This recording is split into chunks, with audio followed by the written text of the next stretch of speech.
I was standing in a room full of 600 people when my father-in-law pointed at me in front of everyone and called me the biggest mistake of his son's life. I didn't scream. I didn't run. I just stood there, holding my glass, listening to the whole room laugh. And then his own son, my husband, the man I had loved for 2 years, the man I had defended, forgiven, and stayed for, walked up to me and slapped me across the face. 600 people watched, and not a single one of them moved. I wiped my cheek. I reached for my phone, and I made one call. Within 20 minutes, every single person in that room had gone completely pale. Because what they didn't know, what none of them had ever known, was exactly who my father was. Before I tell you what happened next, because trust me, you are not ready for this, I want to ask you something. If someone you loved stood there and watched while you were humiliated in front of hundreds of people, what would you do? Would you walk away? Would you fight back? Or would you wait? Drop your answer in the comments right now. I read every single one. And if you're new here, hit that subscribe button and like this video, because this story is only getting started and you do not want to miss what comes next. My name is Serena Calloway. I'm 25 years old, and for most of my life, I was invisible, by choice. That's not something most people understand. When you grew up the way I did, with money, with power, with a father whose name opens doors before you even knock, you learn very quickly that none of it is really yours. People don't see you, they see what's behind you. They see the last name, the accounts, the connections. They smile at you, but they're really looking past your shoulder, calculating what knowing you might be worth to them. So, at 22 years old, I made a decision. I packed a single bag, took a small amount of money from my personal savings, nothing from my father, nothing from the family accounts, moved to a different city, got a modest apartment, and started over. Plain name on the lease, no connections called in, no favors asked. Just me, a resume, and whatever I was actually worth on my own. I got a job as a junior coordinator at a mid-size events company. Entry level, nothing glamorous. I showed up on time, did my work quietly, and kept my head down. And honestly, I loved it. I loved being just a person. I loved eating lunch alone without anyone wanting something from me. I loved the smallness of my life. The grocery runs, the secondhand furniture, the evenings with cheap takeout and a book. I told almost no one about my family. The few times it almost slipped out, I redirected the conversation. And the one detail I always kept consistent, I told people my parents were gone, that I'd been on my own since I was young. It wasn't cruelly intended, it was protective, for myself, and later, for someone else. That someone else was Marcus Hale. Marcus walked into the office on a Tuesday. He was transferring from the corporate side of a larger parent company, confident, well-dressed, without being flashy, the kind of man who fills a room without trying to. He had this easy smile, the kind that made everyone around him relax a little. He introduced himself to the whole floor, and when he got to me, sitting in the corner with my earbuds half in, he stopped. He didn't do what most people do, skip past the quiet one and move on. He stopped, pulled out the chair across from my desk, sat down uninvited, and said, "You look like the only person here who actually knows what's going on. Can I buy you coffee and pick your vine?" I said no. He laughed and said, "Tomorrow, then." I said no again. He came back the next morning with 2 coffees anyway and set one on my desk without a word. I drank it. That was the beginning. We fell into a friendship slowly, then all at once. He was easy to talk to in a way I hadn't experienced before.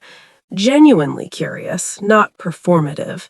He didn't talk about himself constantly. He asked questions and actually listened to the answers. He remembered small things. The title of a book I mentioned once, the way I took my coffee, a story I'd told offhandedly about a difficult client. He saw me, and not the version of me that came with a last name and a legacy, just me, the girl in the corner with the earbuds. 3 months in, he asked about my family. I paused. I looked at him across the small restaurant table, and I made a choice. I don't really have anyone, I said. My parents are gone. I've been on my own since I was young. The words came out easily, and that scared me a little, but I needed it. I needed to know if I was ever going to let someone in completely, that they were choosing me, not the company, not the fortune, not the connections, just Serena Calloway, events coordinator, bad at cooking, good at crosswords, terrified of being chosen for the wrong reasons. His eyes softened. He didn't press, didn't question, didn't perform sympathy. He just nodded and said, "Then I'll be your person, if that's okay." I fell in love with him that night, completely and without reservation. We dated for 8 months before he proposed. It wasn't elaborate. We were in my tiny apartment eating takeout on the living room floor, and he pulled a ring out of his jacket pocket, not a flashy ring, a thoughtful one, with a detail that referenced something I'd said on our first real date. And he asked quietly, like it was the simplest thing in the world. I said yes before he finished the sentence. I called my father that night, my real father, the one I'd spent 2 years carefully keeping separate from this life I'd built. "Dad," I said, "I'm getting married." Silence, then, "To the man from the office?"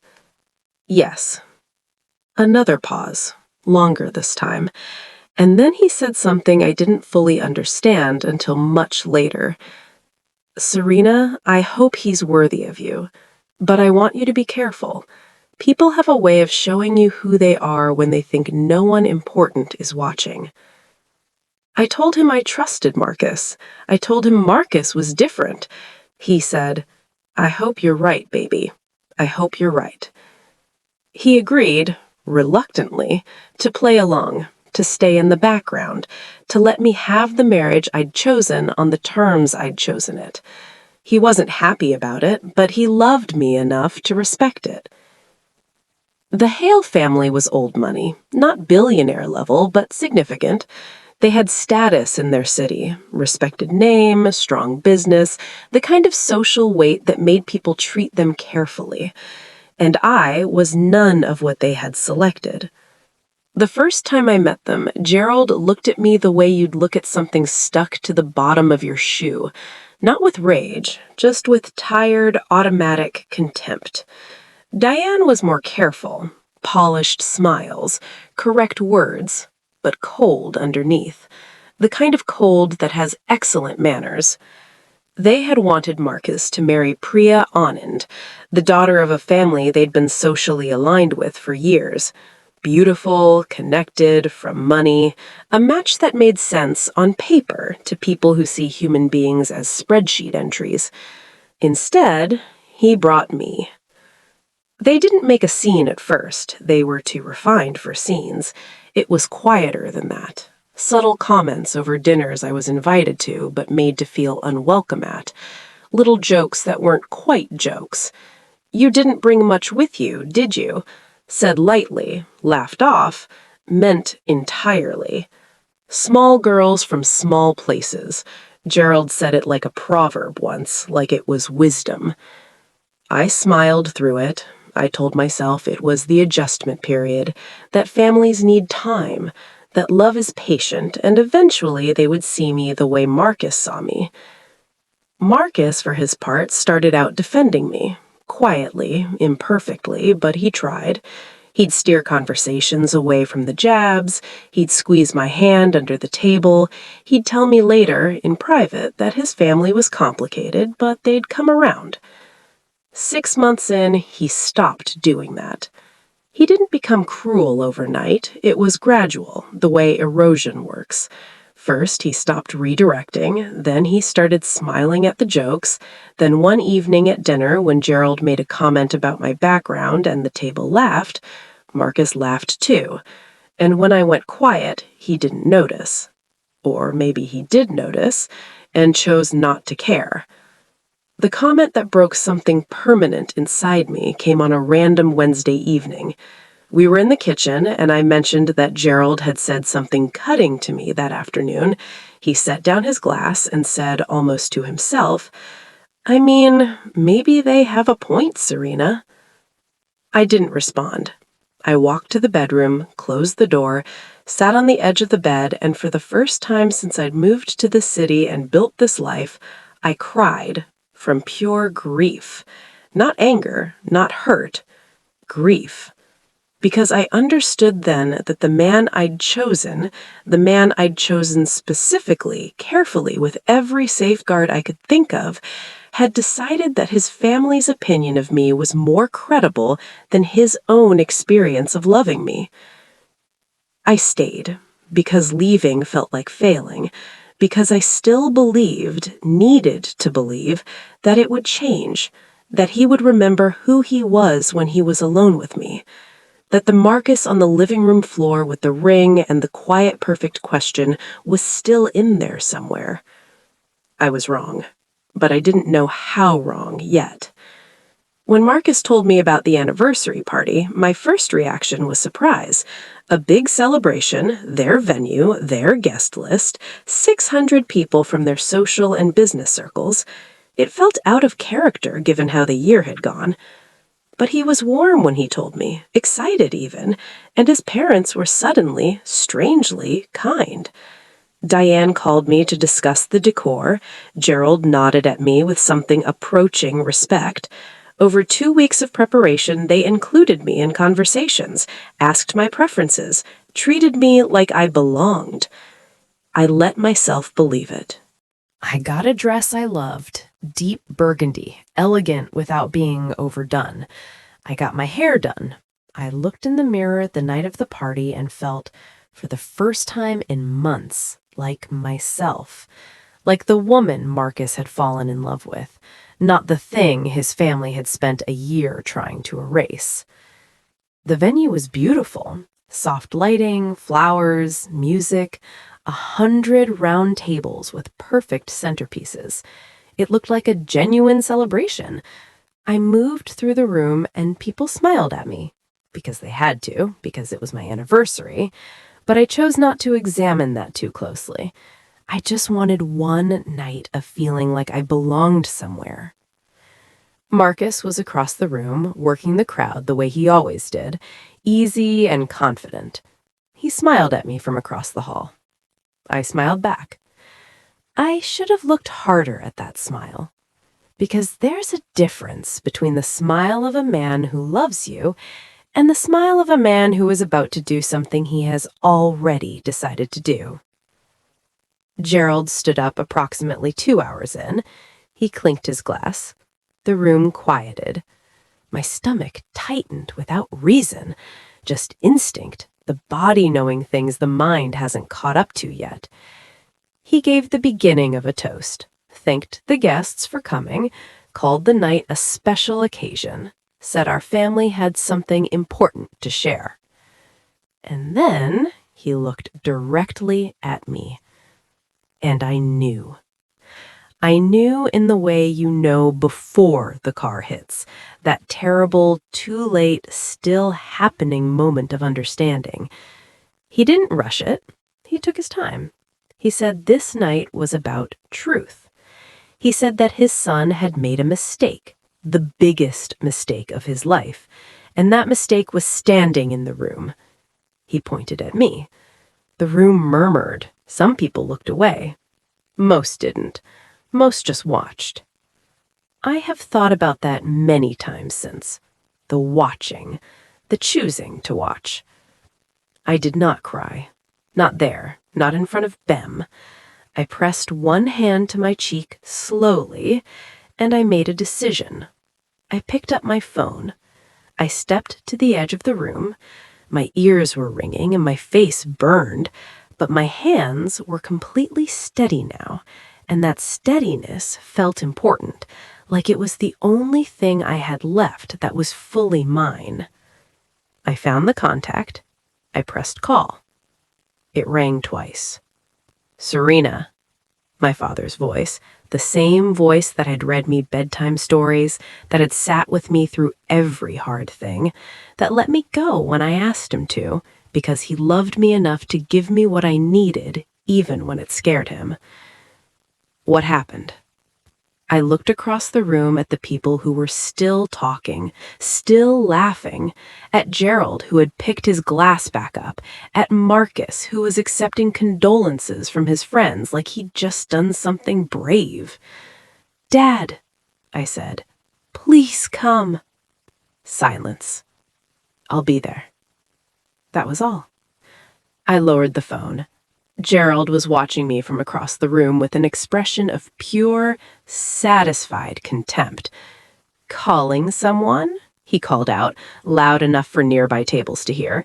"You said you had no one," he smiled. "Who exactly is coming to save you?" More laughter. I didn't answer. I walked back to my spot near the center of the room, and I stood there.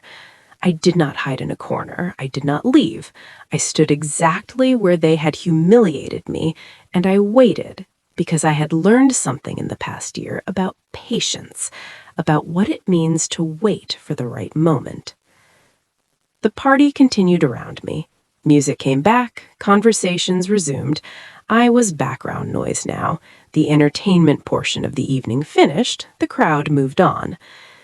22 minutes later, the main doors opened. I want to pause here because this part matters, and I want you to understand it fully. My father, his name is Everett Colloway, built his company from nothing. He started with a small textile operation when he was 26. By the time I was born, it had become something significant. By the time I was a teenager, it had become something enormous. Colloway Group, a global fashion and retail conglomerate, now employs over 40,000 people across 12 countries. He is not a man who announces himself. He doesn't need to. His presence does that for him. He's tall, composed, with the particular stillness of someone who has never once needed to prove anything to anyone. He is also the majority stakeholder of the company that owns the commercial real estate group that Gerald Hale worked under, and he is the silent owner, through a holding subsidiary, of the very company where Marcus Hale was employed as a senior accounts director. None of them knew this, because his ownership was structured privately through layers of holding companies, deliberately kept out of public-facing materials. He preferred it that way. He always said the loudest person in the room usually owned the least. None of them had any idea.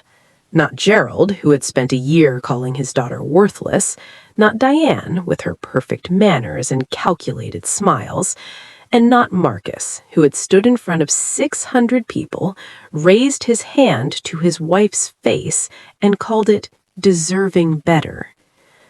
When my father walked through those doors, the room felt it before anyone understood why.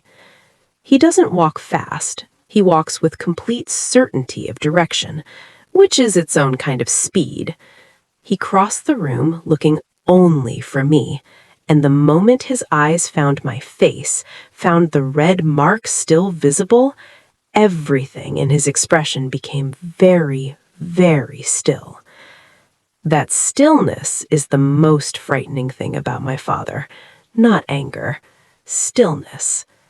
He reached me. He stood in front of me, and quietly, for my ears first, he said, "Are you all right?" I nodded. Then he looked at my cheek. and the stillness deepened. "Dad," I said, and I said it at normal volume. Not for effect, I just said it.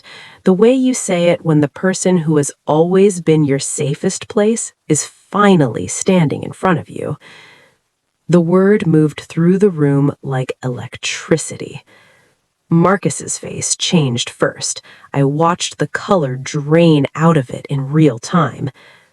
"No," he said, and he sounded like a child. That's not possible." Gerald stepped forward, still performing confidence. "Who is this man?" Marcus's voice, when it came, was barely audible. That's Everett Calloway." Silence.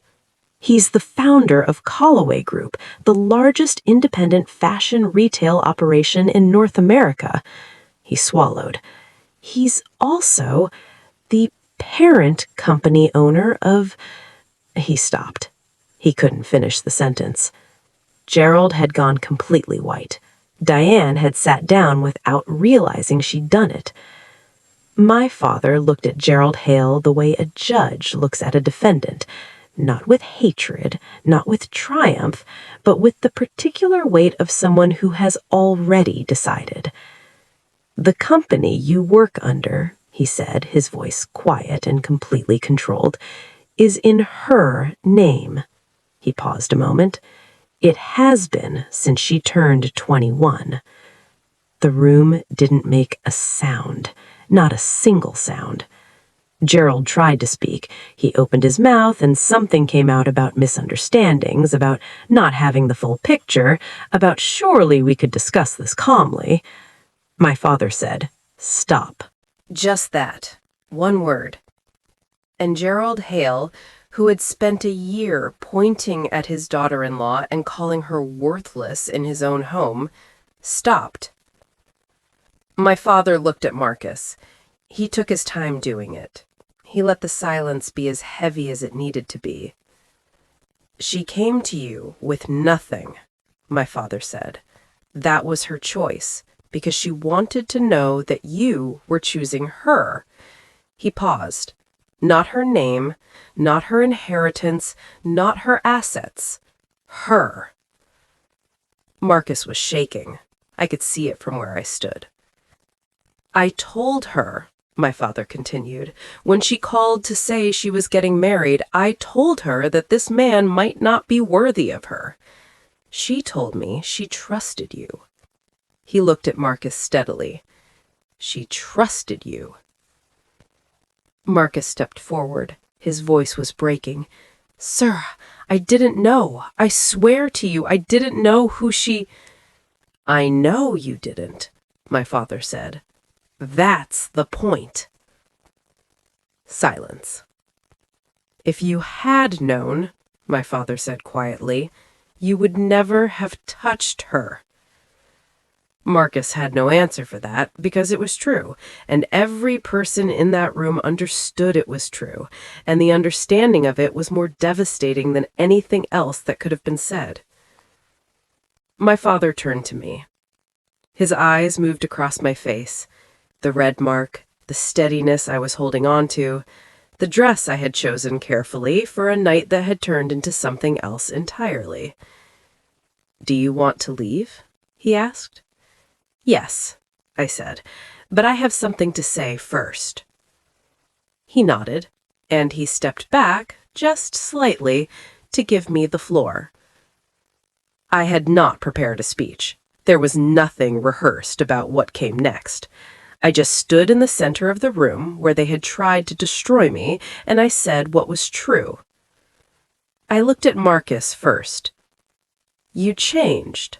I watched it happen, and I kept telling myself it was temporary, that you were just tired, just stressed, just going through something that would pass.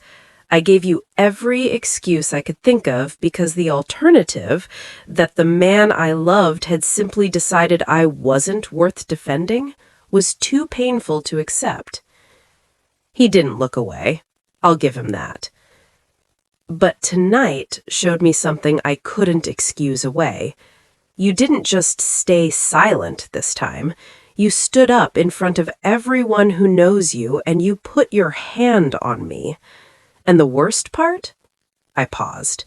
You thought that was safe to do because you thought I had no one. His jaw tightened.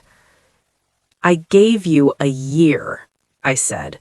365 days to see me for exactly who I am. Not where I came from, not what I owned, just me. And you failed every single day of it. I looked at Gerald then, and I didn't feel anger toward him anymore. I felt something colder and cleaner than anger. Clarity. You spent a year telling me I was worthless, I said. You said it at dinner tables and in hallways and in front of guests and in front of your son. You said it so many times it almost started to sound true. I let a breath out, slowly. It wasn't. I picked up my bag from where it had fallen near my chair. I'm not angry anymore, I said, and I meant it. I'm just done. I looked at Marcus one final time, the man who had asked me on a living room floor if I would spend my life with him, the man who had set 2 coffees on my desk because I'd said no and he'd come back anyway, the man who had told me I was his person. You didn't lose me tonight. You lost the only person who ever chose you for exactly who you were. And then I walked toward the door. My father fell into step beside me without a word.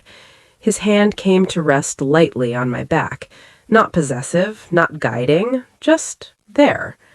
The way he had always been there, quietly, steadily, even when I was too proud to let him show it. Behind us, the room stayed completely silent. No music, no laughter, no voices. Just the sound of our footsteps. My father had his attorney make 2 calls that night before we even reached the car. The first was to Marcus's employer, which is to say a subsidiary executive who reported to the Callaway Group Holdings division, informing them that Marcus Hale's position would be under immediate review pending a formal HR assessment. The second call was to a family law attorney who had divorce papers drafted and ready for service within 48 hours. Marcus called me 11 times between that night and the following afternoon. I read his texts. They began with apologies, then moved into explanations, then into bargaining, then, when none of that produced a response, into something approaching real grief. The last message he sent read, I know there's nothing I can say. I just need you to know that I knew somewhere that I was losing you, and I chose the wrong thing every single time. I'm sorry. I know that's not enough. I didn't respond, not because I wanted to punish him, but because there was nothing left to say that I hadn't already said in the room, in front of everyone. Gerald Hale lost 2 major contracts within 30 days of that night, both routed through companies that sat within the Callaway Group's network of partners. My father made no single call to make that happen. Business relationships have a way of naturally reshaping themselves when the underlying power structures shift. Gerald understood what had happened. He didn't contest it. I moved back into the Callaway family home for a short time while my own place was arranged.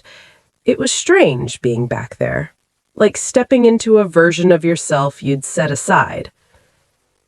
My father and I had long conversations those weeks about why I'd made the choices I had, about what I'd hoped to find, about whether I regretted it. I told him I didn't regret falling in love with Marcus. I regretted trusting the version of him that turned out to be conditional. He thought about that for a while.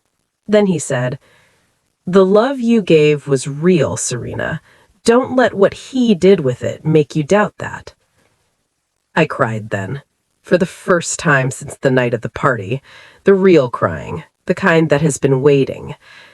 And my father sat with me the way he always had, quiet and steady, not trying to fix it, just there, The way he had always been there, quietly, steadily, even when I was too proud to let him show it. 6 months have passed since that night. The divorce was finalized without contest. Marcus signed everything without argument. I think some part of him understood that fighting would only make the clarity crueler. I still work, not because I have to, I never did, but because the version of me that showed up to a mid-size events company with a single bag and a resume taught me something real about myself. She was capable. She was enough. She didn't need the last name, and I don't want to forget her. I'm not bitter. I want to say that clearly because I know it can sound like I should be, but bitterness is just grief that hasn't decided what to do with itself yet. And I've decided. I've decided to take the lesson and leave the rest. The lesson is this. Love is not proven by words. It is proven by the small, unglamorous choices. What you do when your family is wrong, what you do when no one important is watching, what you do when staying silent is easier than standing up. Marcus failed that test, not once, but 365 times. I don't hate him for it. I just know better now about what I need, about what I deserve, and about the fact that those two things are the same. My father asked me recently if I would try again someday, fall in love again, trust someone again. I thought about it for a long moment. Then I said, yes, but next time I won't hide who I am, not because I want someone to love the name, but because if they can't love the whole truth of me, all of it, including where I came from, then they were never going to love me right anyway. He smiled at that, the kind of smile that takes up the whole face. That, he said quietly, is the most your mother has ever sounded in you. And I held on to that. I held on to it like it was mine. Because it was.